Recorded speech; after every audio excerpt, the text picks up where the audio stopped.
যা পূর্বে কখনো পায় নাই, যা পূর্বে কেউ কখনো সত্য যুগে 1 লক্ষ বছর ধ্যান করে যা পায় নাই, ত্রেতা যুগে 10,000 বছর যাগযজ্ঞ করে যা পায় নাই, দাপর যুগে 1000 বছর পূজা অর্চনা করে যা পায় না, আর সত্য যুগে কলি যুগে একমাত্র সময় আছে, এই স্বল্প সময়ের মধ্যে ভগবান আমাদের জন্য যা পূর্বে অর্পিত হয়নি এমন করুণায় অবতীর্ণ হয়ে উন্নত উজ্জ্বল রসের সিদ্ধ করে আমাদের জন্য দিয়েছেন, এবং সেটা আজকে মনুষ্য শরীর লাভ করেছে কিন্তু আজকে বুঝতে পারছি। সত্য যুগের মানুষ, ত্রেতা যুগের মানুষ, সমস্ত দেবতারা পর্যন্ত এই কলিযুগের জন্য, এই কলিযুগটা কেন বলছে কলৌ দোষ নীতি রাজন অস্তি এক মহান গুণ, এই কলিযুগ এমন একটা গুণে আমি দিয়েছি যে গুণটা কীর্তনা দেব কৃষ্ণস্য মুক্ত সঙ্গ পরম ভজে। কোথায় বলছে? দ্বাদশ স্কন্ধের 3য় অধ্যায়ের 51 নম্বর শ্লোকে। 52 নম্বর শ্লোক কি বলছে? কি তেজ দেবতে বিষ্ণু তেতায়াম যজতমকৈ তারপরে পরিচর্যায়াম করত তরি কীর্তনা। সত্য যুগে ধ্যান করে, ত্রেতা যুগে যাগযজ্ঞ করে, পূজা অর্চনা করে যা পায় নাই, কলি যুগের জন্য স্পেশাল কি পাঠ করবে? কারা স্পেশাল কি গ্রহণ করতে পারবে? সবাই কৃষ্ণ বর্ণম বিশা কৃষ্ণ কৃষ্ণ কৃষ্ণ সাঙ্গ পাঙ্গাস্ত পার্শ্বদম যজ্ঞ সংকীর্তন পায়ৈ যজন্তি সুমেধসা। অত্যন্ত সুমেধা বিদায়। আজকে এই সুমেধা ব্যক্তিরাই কেবল সুমেধা ব্যক্তিরা কি করতে পারবে? এই সুযোগটুকু লাভ করবে। সুমেধা কারা? গীতায় বলছেন জানতি দেব ব্রতা দেবা লীন জানতি পিতা দেবা আমি জানতি ভূতেচা। তারপর জানতি মাম অজ্ঞা। কত নম্বর শ্লোক? নবম অধ্যায় 25 নম্বর। এখন চিন্তা করুন, আমরা বুদ্ধিমান নাকি চালাক নাকি বোকা? বুদ্ধিমান কারা? এখানে বলে দিয়েছেন। যারা দেবতার উপাসনা করবে কোথায় যাবে? পিতৃপুরুষ উপাসনা করলে বুদ্ধির উপাসনা করলে কোথায় যাবে? আর আমার উপাসনা করলে আমাকে বলুন। দেখুন আপনি কোথায় যাবেন আপনি ঠিক করেন। আমি চালাক নাকি বোকা আপনি নিজেই দেখেন। এখন আমি কোন জায়গায় যাব? এখন এখানে ভগবান গীতা বলছেন এখন যান, বলছে যে যথামাং ভবদ্দত্তে তামস্ততে। তোমার যেভাবে চিন্তা করো আমি তোমার সেইভাবেই দেব। কিন্তু শুভ কর্মফল এখন কোনো কিছু দোষ হলে ভগবান করছে, কিন্তু কর্মটা যে দোষে করছি এর জন্য কি হবে না, এর জন্য কাউকে দায়ী করব না। নিজে যে কর্মটা করছি কে করার সময় আমাকে কি করেছিল আমি শুনেছি, কিন্তু যখন জীবনটা হয়েছে তখন সব দোষ। এখন প্রশ্ন হলো আজকের দিনে আমরা ধর্মের ডেফিনেশনে আসতে পারছি এটাই ভালোবাসা। কোন ভালোবাসাটাই আমাদের জগতের ধর্ম? ভাগবতে বলছে সবই পুংসাং পরধর্ম যত ভক্তি অদস্কজ হইতুকি অপ্রতিহতা। তারপর চার্জ নেই বলে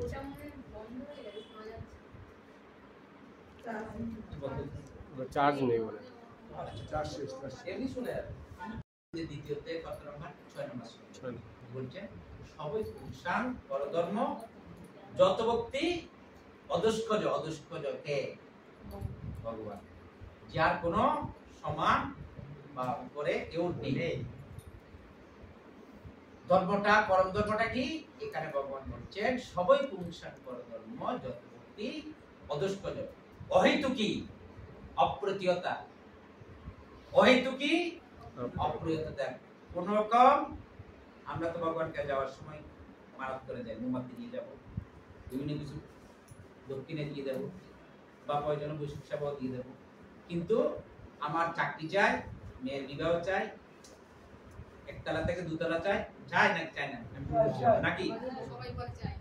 তোর মার কাছে বাবার কাছে যাওয়ার সময় চাইতে হয়, উনি আমার বাবা না, আমার কি লাগবে সেটা জানি না, হুম। কিন্তু আমরা কি করব? মোমবাতি দিলেও 5 টাকা 5 কোটি টাকা চাই। তো এখন প্রশ্ন হলো যে ভগবানের কাছে আমাদের যে চাওয়া সেটা হলো ভগবান ভালোবাসা ধর্মের ডেফিনিশন দিয়েছেন কোথায়? এই শ্লোকটাতে কি বলছেন? সবই পুংসাং পরধর্ম, যত ভক্তি অদস্কজ। ভক্তিটা কার ভাবে তার কাছে নিবেদন করব? অদস্কজ ভগবানের কাছে। কি রকম ভক্তি? অহেতুকি হেতু থাকবে না, কারণ থাকবে। আমাদের ভক্তি করার সময় কি থাকে? অপ্রতিহতা। কোন রকম আমার আজকে জ্বর আসছে, দুপুর আসছে, মেয়ে আসছে, জামাই আসছে, রান্না করতে হবে, কি করতে হবে? বাধা আসছে। তো বাধা আসলে আজকে যাবো না, ঠিক আছে, যেহেতু বাধা আসছে যাবো না। কিন্তু ভগবান ভালোবাসার সংজ্ঞা দিয়েছেন কি? অহেতুকি অপ্রতিহতা, কোন রকম হেতু থাকবে না, কোন রকম বাধা থাকবে না। কে করেছিল? বজগোপিকারা করেছিল। শুনেছিলেন আর ছুটে চলে গেছে। স্বামী, স্ত্রী, আত্মীয় স্বজন কার দিকে তাকায়। বলি মহারাজ যখন গুরুদেব বলছেন কি দান করার দরকার নেই, দান করার দরকার নাই, কারণ এটাকে তুমি চিনো নাই। বলছে আমি চিনি আর চিনি নাই। গুরু ত্যাগ করতে পারবো, কিন্তু ভগবানের সেবায়। বরদ মহারাজ কি করেছিল? কৈকেয়ীকে মাকে ত্যাগ করেছিল। কেন? রামকে পাওয়ার জন্য তিনি বাধা দিয়েছিলেন। 14 বৎসর কি করে নাই? মায়ের দিকে তাকায় নাই। রামের সেই চরণ যুগলকে। এই হলো ভক্তি। বহুবাদ কি করেছিলেন? স্ত্রী বলেছিলেন ডি অর মি, তখন কি করেছিলেন? স্ত্রীকে ত্যাগ করেছিলেন। আর পরীক্ষিত মহারাজ কি করেছিলেন? শশা করা পৃথিবীর ঐশ্বর্যময় রাজপ্রাসাদ ইচ্ছা করলে কি করতে পারতেন? প্রজাতরণ করে নিয়ে এসে কি করতে পারতেন? ব্রহ্মসাপ পর্যন্ত খণ্ডন করা যায়। কিন্তু কি করলেন? আমার ইচ্ছা দরকার নেই। কি দরকার? ভগবত কথা, অমৃত কথা আমাকে ভগবানের সম্মুখে নিয়ে যাওয়ার জন্য আমি কি বাসি করছি। এইটা হলো ভক্তি। বিভীষণ কি করেছিল? বাইকে ত্যাগ করেছিল। কি করেছিল বিভীষণ? বিভীষণ না? হ্যাঁ, কাউকে ত্যাগ করছে না? এই যে ভগবানকে লাভ করার জন্য খট্টাঙ্গ মহারাজ কি করেছিলেন? কি করেছিলেন? দেবতারা বলছিলেন আমি এখানে স্বর্গ দিয়ে দেব, রাজপ্রাসাদ দিয়ে দেব, তোমার আর এক মুহূর্ত। বলছে আমার এক মুহূর্ত সময় স্বর্গ দরকার নাই। বলছে মানুষ মরলে স্বর্গে আসে। বলছে আমার স্বর্গের দরকার নাই, আমি কোথায়? যেখানে গেলে আর ফিরে আসতে না, সেই জায়গাটায় যায়। দেবতাদের পর্যন্ত প্রত্যাখ্যান করেছিলেন। তাহলে ভগবানকে লাভ করার জন্য হেতু ছিল? প্রতিবন্ধকতা ছিল না। এইটা হলো ভক্তি। তো ভক্তি ডেফিনেশন কোথায় দিয়েছেন? ডেফিনেশন ভাগবতে দিয়েছেন, গীতায় দিয়েছেন। যে আজকে যে জিনিসটা সেটা হলো আমি যে জায়গা থেকে এসেছি, এটা হলো বাংলাদেশের শ্রী পুণ্ডরিক দাম, যিনি দাপরের বিশ্ববান। কোথা থেকে এসেছি? পুণ্ডরিক দাম, যিনি দাপর ছিল। দাপর যুগে কি ছিল? বিশ্ববান রাজা। বিশ্ববান রাজা এর নাম কি? কোথায়?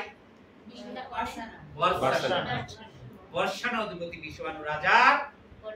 সেই স্থান যেই দাপর যুগে বর্ষানা অধিপতি বিশ্ববান রাজা, তিনি আজ থেকে 5248 বছর পূর্বে শ্রীকৃষ্ণ আবির্ভূত হয়েছিলেন। 5000 বছর আগে কৃষ্ণ, 5248 বছর। তো কৃষ্ণ এসেছিলেন সেই যুগে বিশ্ববান রাজা বর্ষানাতে আবির্ভূত হয়েছিলেন। আর সেই বর্ষানা অধিপতি বিশ্ববান রাজ দাপর যুগের যখন লীলা শেষ হলো, কোথায় এসেছেন? কলি যুগে। কোথায় এসেছেন? পুণ্ডরিক বিদ্যানিধি রূপে চট্টলার মেকল গ্রামে তিনি আবির্ভূত হয়েছেন। কত বছর আগে? 545 বছর পূর্বে। আজ থেকে কত বছর আগে? 545 বছর। চৈতন্য মহাপ্রভু কত বছর আগে এসেছে? 537 বছর। এবার তো এই মহাপ্রভুর আগে তো 45 বছর আগে পুণ্ডরিক বিদ্যানিধি মহাশয় তারপর লীলা শেষ করে কলিযুগে বিশ্ববানু রাজায় তারপরের বিশ্ববানু কলিতে ধরিল ধনু অবতার পুণ্ডরিক বিদ্যানিধি অবতারকে তারপরের বিশ্ববানু কলিতে ধরিল ধনু অবতার পুণ্ডরিক বিদ্যানিধি প্রাচ্যভূমি চাটিগ্রাম ধন্য করিবারে কি জন্য প্রাচ্যভূমি মানে প্রাচীন ভূমি যেটা চট্টলাকে প্রাচ্যভূমি চাটিগ্রাম ধন্য করিবারে তথায় তানে অবতীর্ণ করাইলাই তাকে কোথায় অবতীর্ণ করাইছেন সেই সমস্ত জায়গায় তারা বসতি স্থাপন করেন আর্যরা সেখানে বসতি স্থাপন করেন সেই পাণ্ডব বর্জিত বিদায় পাণ্ডবরাও কি নেই সেখানে যারা আর্য সমাজ সেই জায়গায় বসতি স্থাপন করে আর সেই প্রাচ্যভূমি চাটিগ্রামকে ধন্য করিবার জন্য কি কে এসেছেন প্রাচ্যভূমি চাটিগ্রাম ধন্য করিবারে তথায় তানে অবতীর্ণ ঈশ্বরের কৃপায় সেই জায়গাটাকে ধন্য করিবার জন্য পুণ্ডরিক বিদ্যানিধি মহাশয়কে সেখানে আবির্ভূত করলেন তো পুণ্ডরিক বিদ্যানিধিকে যিনি বিশ্ববানুরাজ তারপরে আর যিনি রাধারানী পিতা তো তার চরিত্র আমরা চৈতন্য ভাগবত থেকে জানতে পারি কিরকম তার মহিমা চাটিগ্রামে জন্ম বিপ্র পরম পণ্ডিত কিরকম চাটিগ্রামে জন্ম বিপ্র বংশে পরম পণ্ডিত পরম সধর্ম সর্বলোক অপেক্ষী তিনি স্বধর্ম যাজন করে পরম যে ধর্ম সেই ধর্মই তিনি যাজন করতেন এবং তার চরিত্রের মধ্যে কি দেখতে পাই কৃষ্ণ ভক্তি সিন্ধু মাঝে বাসে নিরন্তর কিরকম ভাবে থাকতেন কৃষ্ণ ভক্তি সিন্ধু মাঝে বাসে নিরন্তর অশ্রু কম্প পুলক বেষ্টিত কলেব তিনি সব সময় হৃদয়ের মধ্যে কি থাকতে যখন গদাধর মহাশয় গদাধর পণ্ডিত কি করলেন তার রাজপ্রাসাদে রাজকীয় ভাব দর্শন করে তিনি কি করেছিলেন সন্দেহ ভাজন করেছিলেন আর সেই সময় তার সমকক্ষী কি ছিলেন মুকুন্দ দত্ত তিনি বাসুদেব দত্ত আর মুকুন্দ দত্ত তারা কে ছিলেন তারা পার্শ্বদ ছিলেন মহাপ্রভুর গায়ক ছিলেন মহাপ্রভুকে তারা দাপর যুগে ছিলেন মধুব্রত এবং মধুকণ্ঠ কে বাসুদেব দত্ত আর মুকুন্দ দত্ত তাদের চট্টগ্রামে পটিয়ায় ছনরায় তাদের আবির্ভাবস্থলী আবার পুণ্ডরিক ধামের পাশে তারা পুণ্ডরিক বিদ্যানিধি সাহচর্য প্রাপ্তির জন্য সেখানে কি করেছিলেন সেখানে লক্ষ্মী জনার্দন বাসুদেব বিগ্রহের সেবায় যুক্ত ছিলেন এবং সেই তিনজন পরিকর পুণ্ডরিক ধামে পুণ্ডরিক বিদ্যানিধি অভূতপূর্ব লীলা দর্শন করেছেন এই যে আমরা প্রাচ্যভূমি চাটিগ্রামের যে পুণ্ডরিক বিদ্যানিধির অবতীর্ণ হওয়া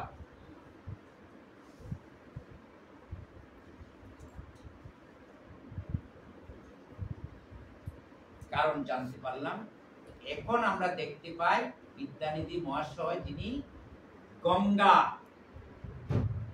যার কৃপায় আমরা পবিত্র হতে পারি তো গঙ্গা স্নান না করে পাদ স্পর্শ কে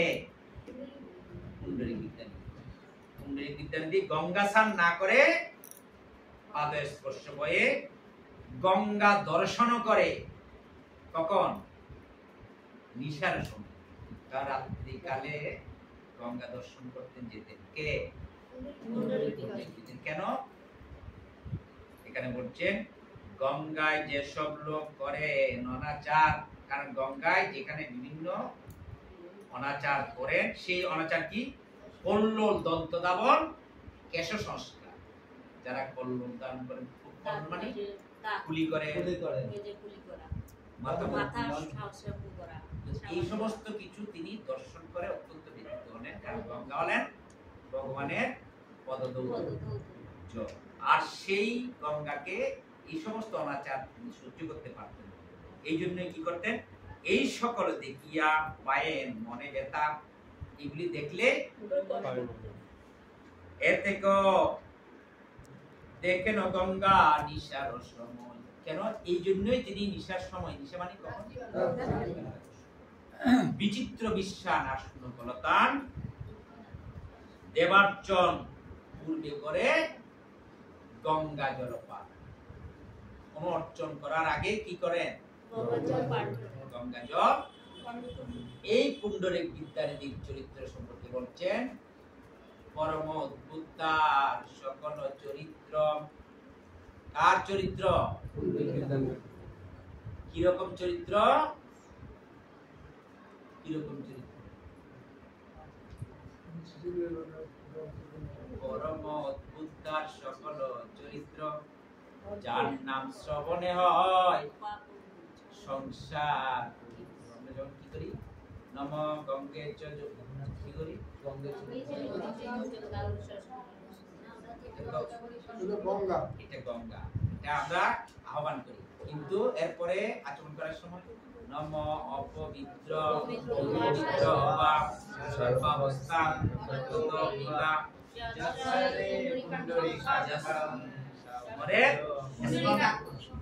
যার নাম স্মরণ করে অভ্যন্তর আর বাহিরে সেই পুণ্ডরিক বিদ্যানিধি বলছে, পরম অদ্ভুত তার সকল চরিত্র, যার নাম শ্রবণে হয় সংসার।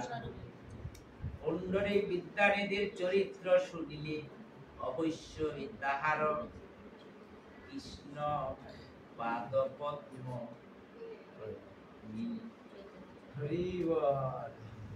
কিরকম চরিত্র? যখন গদাধর পণ্ডিত দর্শন করে বলে এই রাজকীয় ভাব, বৈষ্ণব তো রাজকীয় ভাব থাকে না, বৈষ্ণব তো থাকেন তিনি সরল, সিম্পল লিভিং, হাই থিঙ্কিং। কিন্তু এখন দেখলাম তিনি রাজার সন্তান, রাজপুত্রের মতো কি সিংহাসন, তার সমস্ত মানের বাটা, সমস্ত রাজকীয় ভাব দুজন কি করছে, এই রাজকীয় ভাব দেখে তিনি সন্দেহ পোষণ করেন। বৈষ্ণবের এই সমস্ত রাজকীয় ভাব তো ঠিক থাকে না। তখনই তার সন্দেহ দূর করার জন্য মুকুন্দ দত্ত বলছিলেন এই শ্লোকটা, বলছেন অহভোগিদম স্থান, যে বকাসুরের বোন নাম কি, কি করেছিলেন? ভগবানকে মারার জন্য 7 দিন নাকি কয়দিন, 7 দিন মাত্র বয়সে কংসের প্রেরণায় কি করেছিলেন? কালকুট বিষ মিশিয়ে ভগবানকে মারতে। আর ভগবান অনাদি আদি গোবিন্দ সর্বকারণের কারণ, তাকে কি করেছিলেন? তাকেও মাতৃপদ দিয়েছিলেন।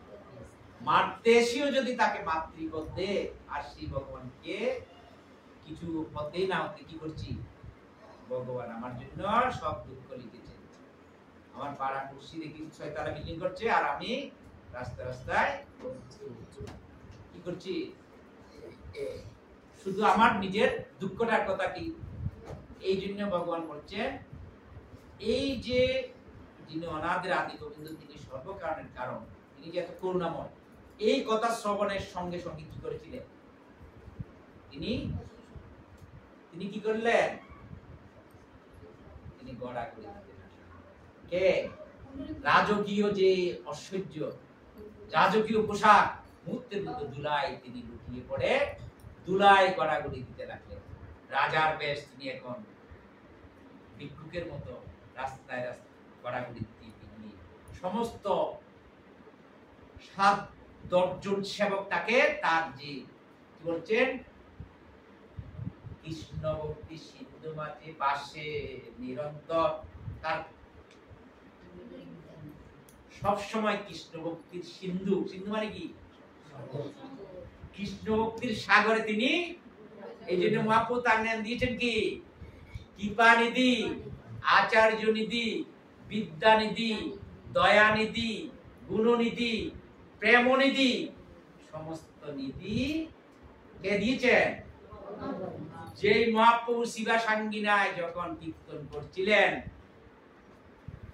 তখন কীর্তনে শিবা সাঙ্গিনায় যখন এক সময় কীর্তন করতে করতে এক মুহূর্তে তিনি কি করলেন, সঙ্গে সঙ্গে নিজে অশ্রু বিসর্জন করতে করতে ধুলায় লুটিয়ে পড়লেন এবং বাহ্য জ্ঞান হারিয়ে ফেলেন। কে? যিনি অনাদির আদি গোবিন্দ কৃষ্ণ পরমেশ্বর ভগবান শ্রীকৃষ্ণই তিনি কৃষ্ণ চৈতন্য মহাপ্রভু কলিযুগে এসেছেন।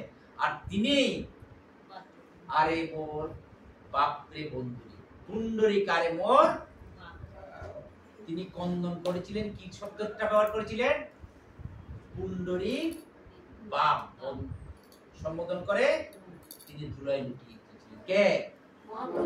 স্বয়ং ভগবানকে দর্শন করার জন্য, ভগবানের কে লাভ করার জন্য যুগ যুগ ধরে ঋষিরা হিমালয়ের পাদদেশে গিয়ে সমস্ত রকম দেহগত বাপ উদ্রেকে তপস্যা করছেন। আর সেই ভগবান কি করেছেন?